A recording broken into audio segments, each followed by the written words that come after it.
Hi, I'm Colonel Rob Harmon. Welcome to another episode of Honor Cafe's Hall of Heroes.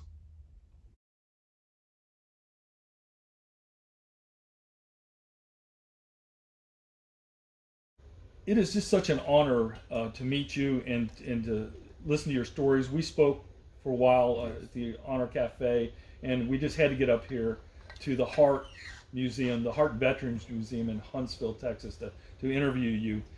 So, when did you enter service? Well, let me back up just a little bit because we were just looking at my ROTC program over here in this other room. So I started Sam Houston State University in 1965 just to complete the ROTC program. So I went on active duty after my graduation. So I went on active duty May the 2nd of 1970. And it was Huntsville your home? Huntsville's my home. I was born and raised here. Um, my parents were from here.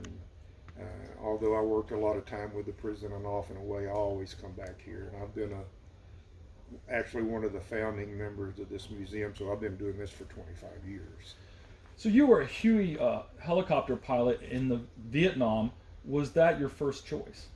Yes, it let me, I got to back up a little bit. My dad was a World War II vet, and I was raised around World War II vets. So all I knew was veterans in the militaries. And I decided when I was a kid I was going to be in the military. And as I studied along the way, the wars and such, I decided I want to do the toughest thing I could do because I've always been my most vicious competitor. So I decided I was going to be a first lieutenant U.S. Army infantry. That would be the hardest job in the military. Well, my junior year in ROTC, Fort Hood sent a Huey helicopter over, and several of us were fortunate enough to take a ride around Huntsville, and that changed my life totally. At that instant, I decided I'm going to be a helicopter pilot, U.S. Army, knowing that I was going to go to Vietnam. So I dedicated my entire life, another 18 months at Sam Houston, and struggled to get through a flight physical, but I qualified, accepted to flight school before I graduated from Sam Houston. How long was your training? The first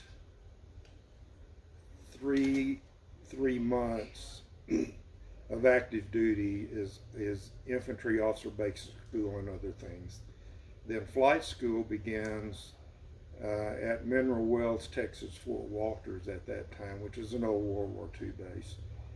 Basic flight training is 5 months, and you're in class for half a day and you fly for half a day.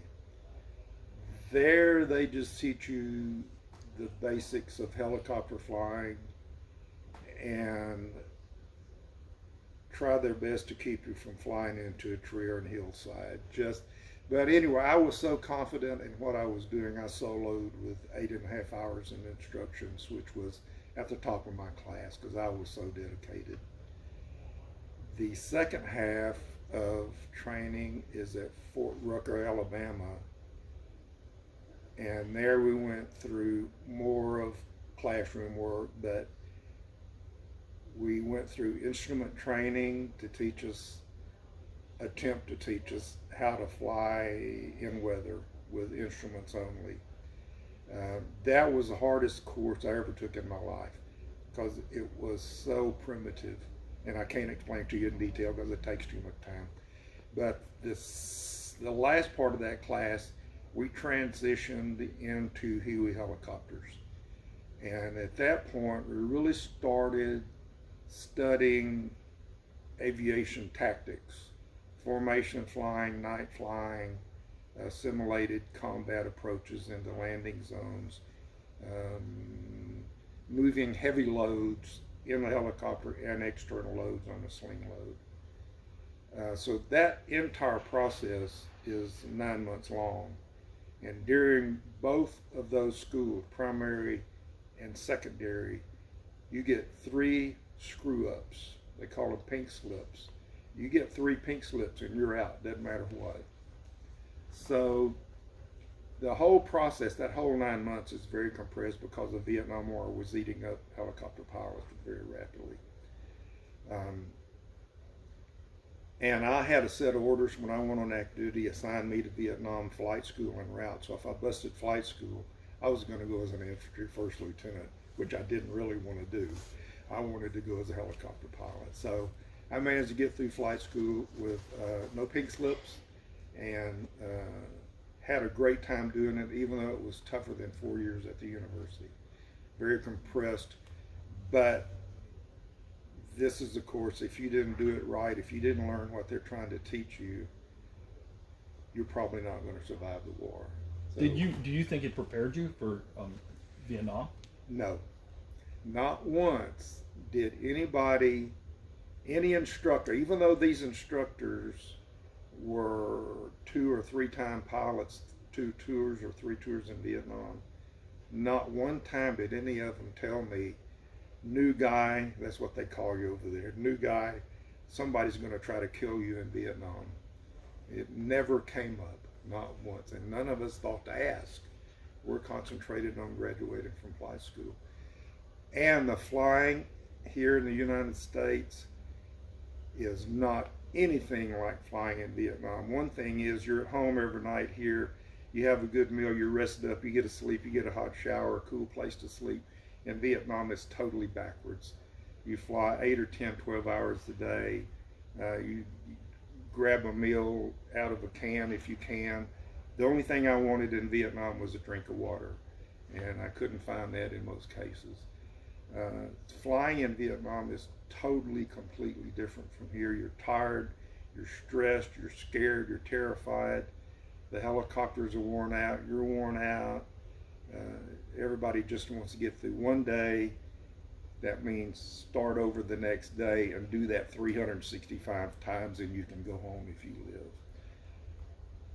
The other side of it, nobody ever mentioned that the death, excuse me, the death and destruction that we were going to be subject to.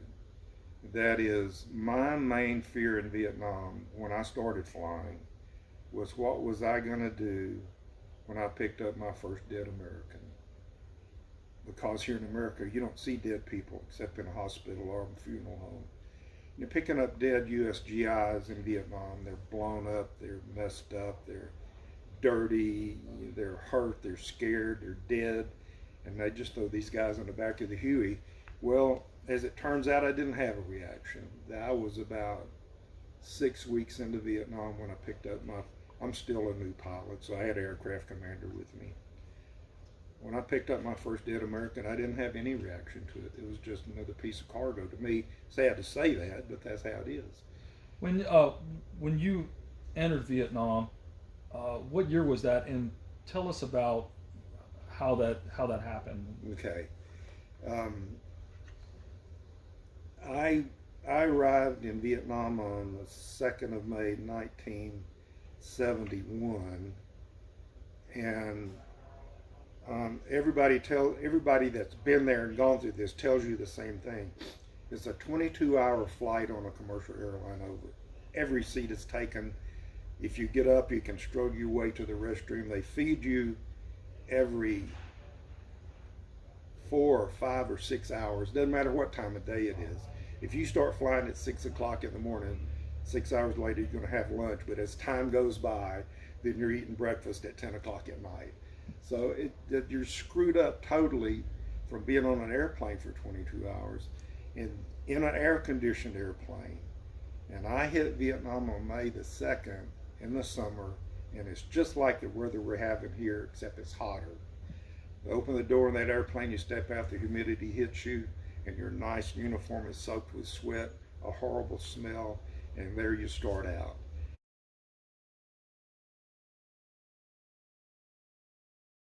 So tell me a typical day putting these Rangers in and out.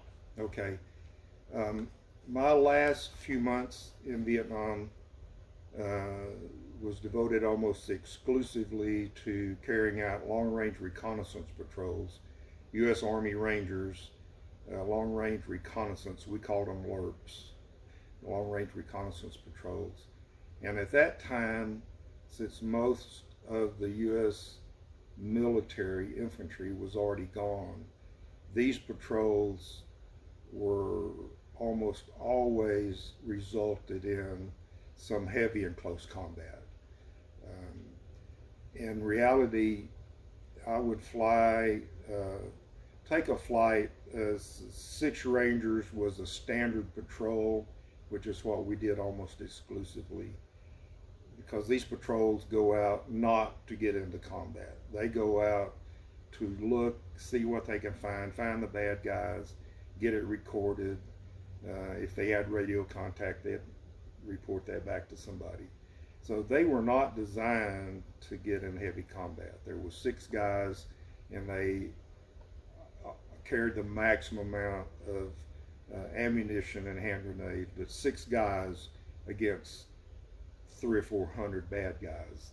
They're not going to last too long out there. So we would fly out with generally those 6 guys, 4 Hueys, and 2 Cobra gunships, and insert those guys into a landing zone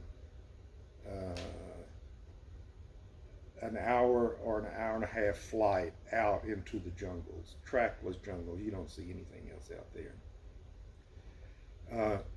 We would meet an Air Force reconnaissance pilot out there who's picked a spot in the ground he thinks we can get into. Now, if I'm flying out, I look at it, I say, okay, we can go in there. If not, we'll pick another one. But mostly we would go and land in a spot over here, and the Rangers sitting in the door, they'd lie back on the floor. So we're trying to be deceptive, maybe do that 3 or 4 times before I drop them into the landing zone they're going to operate out of. So if they're trail watchers, what we call trail watchers, North Vietnamese Army, are watching us out there, they don't know exactly what landing zone I put these guys into, because we don't, prepping an LZ is these Cobras firing up a landing zone. We don't do that. We just go out there, get these guys in, and we leave. And they'll start their mission. Well, we fly out with aluminum flexible ladders rolled up in each door, plus 2 120-foot nylon ropes. So we got 4 ropes and 2 ladders. So if I have to extract these guys, if they get hit, and they always did, they're going to get to the closest landing zone they can find, which may be the tiniest little hole that a Huey could get down into. And frequently, if they blew a tree down, or 2 or 3 trees, and the trees fall in it, I can't get to the ground. So, maybe 8 or 10 feet of dead trees or rocks or whatever, I can't get down in that landing zone. I'll hover down, and my crew chief and gunner throw up those flexible ladders, and the recon team guys come up. Their equipment, their harnesses are actually extraction harnesses, so they clip in to this ladder with their D-rings, and I lift them up, pull them up out of the LZ. If I can't get down to get the ladders low enough, I'll throw those 2 or 4 nylon ropes out, and they hook into those ropes, and I pull them up 120 feet, get them over the jungle, then off we go to get back home.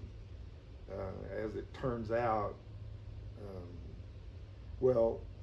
these guys, it took me an hour and a half to get back to the operations shack, and there I sat back there on the radio and listened to those guys talking from the ground to an aircraft, and he's relaying that message. So it always went this way. We found a trail. We have footprints. We're here, movement. Come get us. So it takes an hour and a half to get back out to these guys, and that's an extremely long time when they're in a firefight. So in many, many cases, had wounded guys, and in many cases had dead guys. Anyway, that came out the same way. They either clipped onto a ladder or strapped or clipped them onto a rope, and then I pull them up through that canopy, get them out of that canopy, and go back home. Is there anything different about landing in Vietnam as far as the way you were trained, unconventional ways you were trained to come in that you would never do here in the United States? Everything, every landing in Vietnam was different from landing in flight school. Flight school was the instructors and the flight leaders were never going to take a chance on trying to put us into a restricted landing zone. What they call a restricted landing zone would be big as a football field. In Vietnam, a landing zone might be just enough to get the helicopter down into and clip some tree branches. You know, in reality, Huey will cut tree branches this big or small trees, and we've done it. If you're going to get these guys out, you get them out. So I've seen a bank inland. That's we're talking about that. How you just come in sideways. And I've been on a Huey when we did that. My mentor, Tommy Deeg, Warrant Officer Tommy Deeg, was a senior aircraft commander when I got to Vietnam. He was a master with a Huey. And the first time he took me through this, there's two things he taught me. If you can't get straight down into a place, maybe you can go in sideways and drop into it over here. Most guys will not even think of that, but Tommy Deek taught me that. He skidded a Huey in sideways into a hole in the jungle and dropped us down over here. And I'm going, oh my God, Tommy, how are you going to get us out of here? But he did. And the other one he taught me, and again, these are real small landing zones, but the standard U.S. Army military approach is to pick a spot and make a slow approach in like this. Well, none of us ever did that. We did a real fast approach as fast as we could get in because the bad guys are all around us. So Tommy taught me this move. It's take a descending left-hand turn and just push the right pedal. There's the landing zone. Bad guys just make a descending left-hand turn, push the right pedal, and the aircraft just goes out of trim and it just falls straight on its side like this. You level out and there you are. It's just if you got the control touch to do it, it's a marvelous thing. And I taught that over and over to new guys in Vietnam. It takes a lot of courage to do the first one because it's a scary maneuver, but not dangerous if you do it correctly. But, so when you're coming to an airfield, you can judge the wind by the sock, and I laugh. I don't know if we'll have time today, but you told me a story about the worst pilot you ever flew with, who would always land with the wind and instead of against it. But when you're out in the jungle, how are you judging the wind? There's only one way, and that's with smoke grenades. Every long range patrol, every infantry unit, everybody on the ground, everybody carried smoke grenades. And if I'm looking for a landing zone, I'll call that guy, whether it's Rangers or if an infantry unit, it won't matter to me. Once I can't see, all I can see is jungle. So I'll call them up. I'm 2 minutes out, give me a smoke. And they'll go on the radio, smoke is out. They don't tell me what color they're throwing, because if the communists are listening, they'll throw the same smoke color in another landing zone. So I just call the unit, tell them I'm on my way, put smoke out. They'll say smoke out, and I'll say, if it's purple, I'll say I got goofy grape. They said roger that. And that's where I'll go in. So that smoke is coming out. Now, if it's a hole, if it's a big hole, the smoke's going to boil up and the wind will catch it. If it's a tiny little hole, like I got to pull somebody out on a rope, that smoke grenade is still going to be thrown out, but it dissipates as it comes up through the jungle. Instead of getting the wind stream up here, it just comes out, just blowing out. So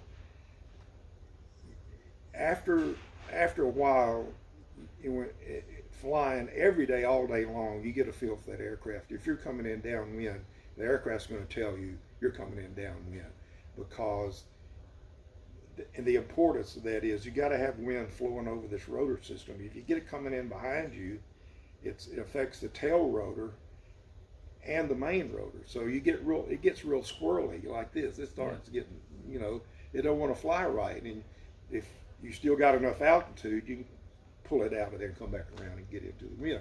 But getting into the wind is vital in those overloaded Hueys. Talk to me about the very close friend of yours. He was a pilot. Talk to me about when you lost him, that day you lost him. This guy, Jay, had, I think, 90 days left to go in country, and I had been out on one of these alert missions, and I just got back out of the aircraft, and somebody came up and told me that Jay had been killed. Well, again, this is just the way it is. My reaction was, I'm just glad it wasn't me, you know. But after I had a night to think about it, I knew where he went down. He went down on the side of a mountain beside a river, and I used that river to get out and take my alert team out back and forth. So I knew where he went down, and they didn't get, Jay and his crew had just picked up 5 Rangers from another patrol coming out of a landing zone. Jay got hit in the head and the neck, and it killed him instantly. Well, the helicopter rolled over like this, and they couldn't get Jay out. Everybody else got out of it. But Jay didn't get out of it, and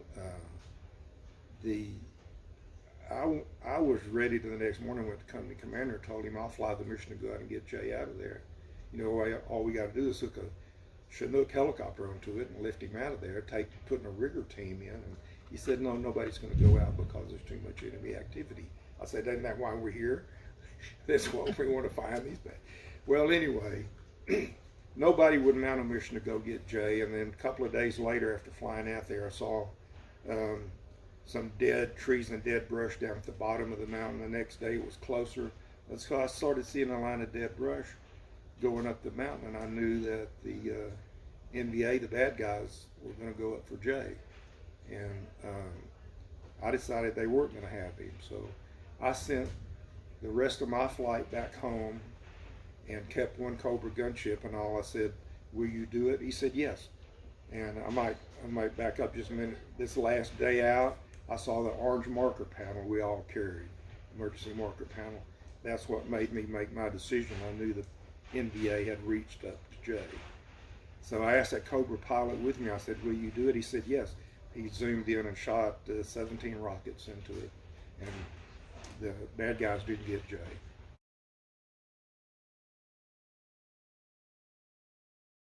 So right now, if you hear any background noise, thunder, or sounds like gunfire, it's just hail. We got a storm hitting the museum right now.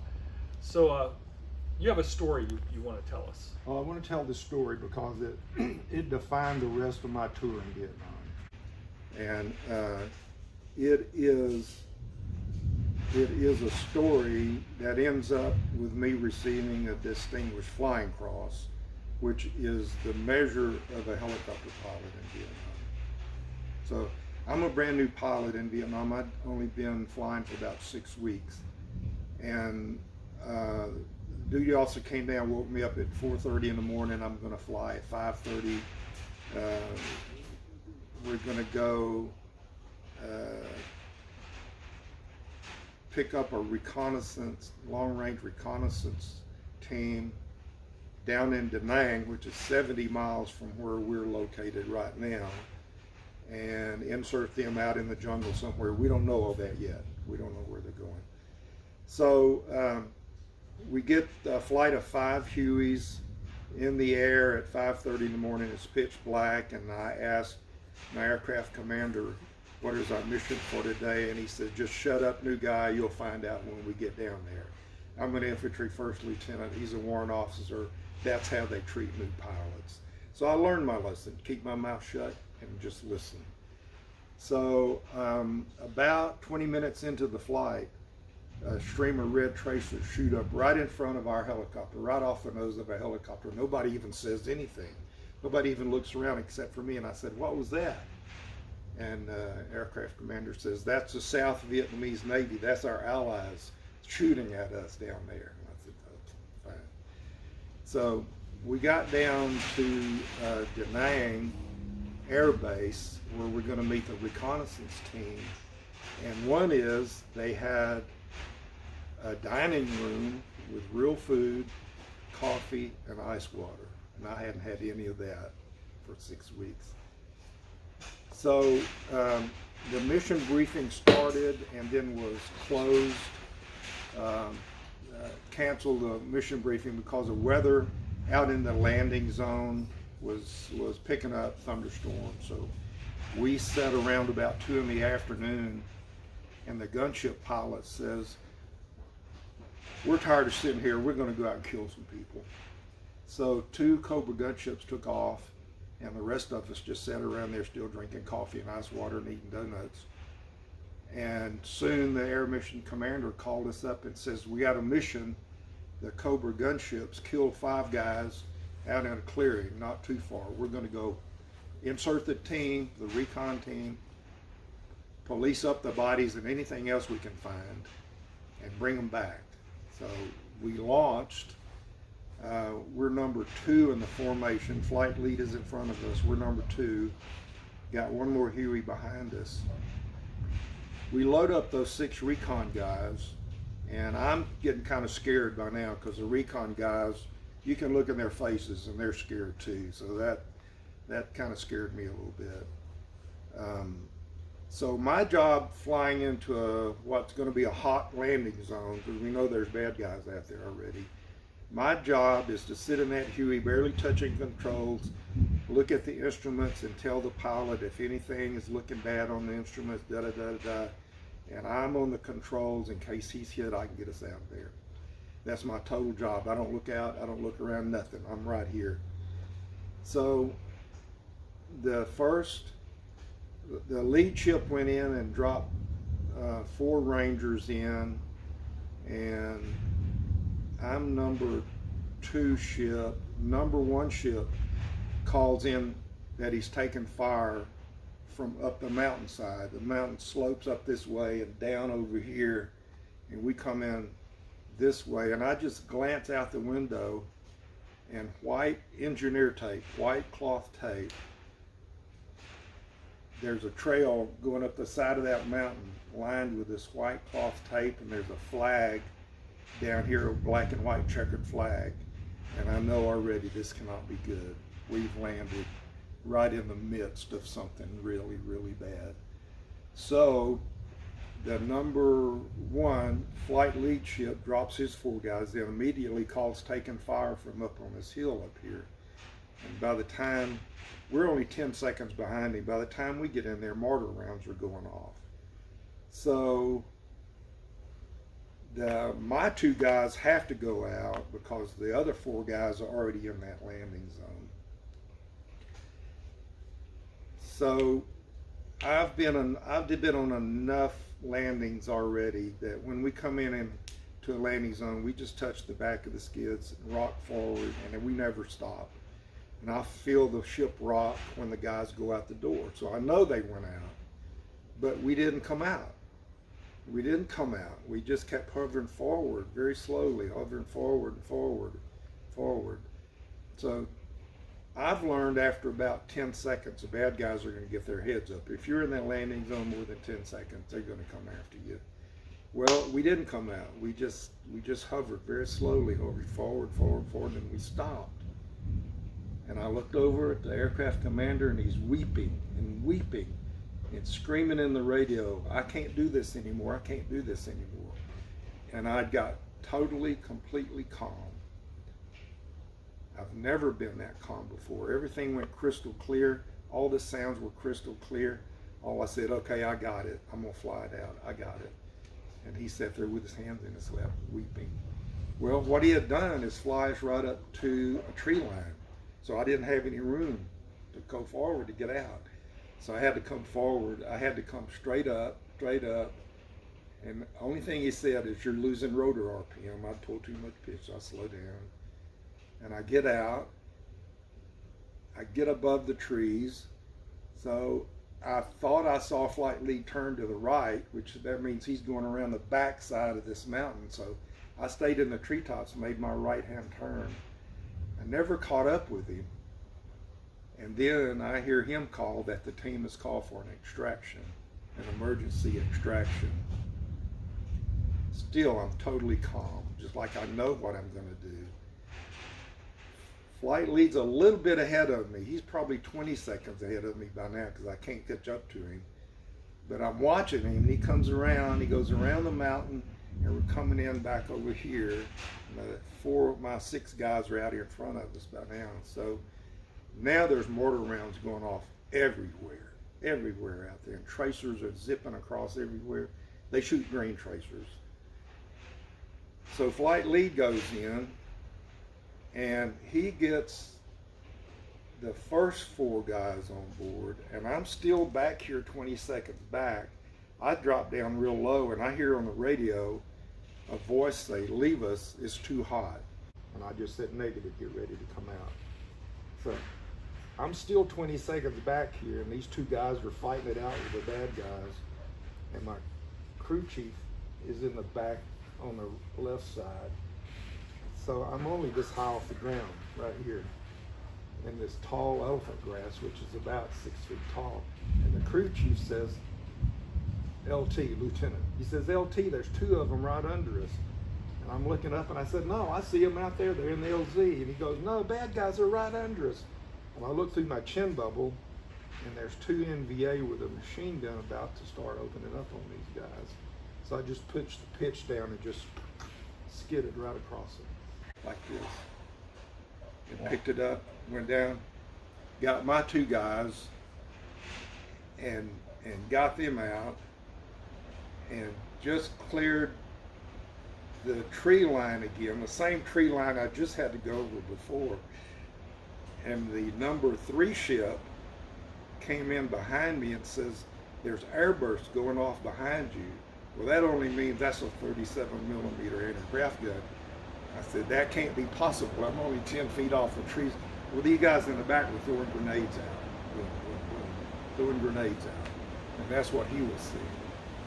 Well, we got back to the air base and landed, and the crew chief and gunner get out, open the cabin doors. I'm on the right side. And Davis, the aircraft commander, gets out, and he just walks away. So all I'm thinking, the rotor blade is spinning down, and I can't get out till the rotor blade spin down and crew chief grabs him the time down. And the blade comes around, I see a little shiny spot right in the end of the blade, and I'm thinking, man, I sure don't want to go back into that place. I don't want to go. Well, that was a bullet hole right in the end of the rotor blade, which means we don't fly anymore. Wow. So I never said a word to anybody about what happened. I never said a word to anyone, not that day or not any time after. So about a month later, a distinguished flying cross is laying on my bunk and that's what it was for. I have the write-up on it somewhere up here.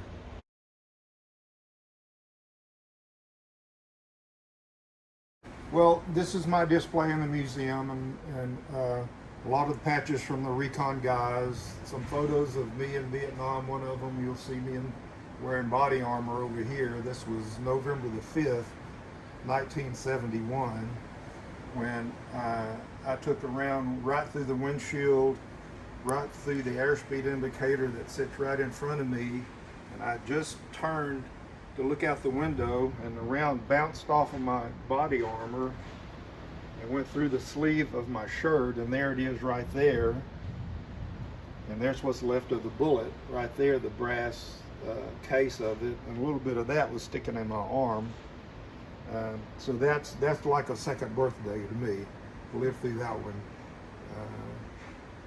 My company patch was Black Widows. I was in Charlie Company, C Company, 101st Aviation. Black Widow Double Deuce was my call sign, 22, something real cool. My awards, Distinguished Flying Cross, Purple Heart, air medals and such. As most people in America at the time wearing peace symbols, I'm wearing a war symbol. That's what I was for. I was a warrior. That's me, 23 years old in Vietnam.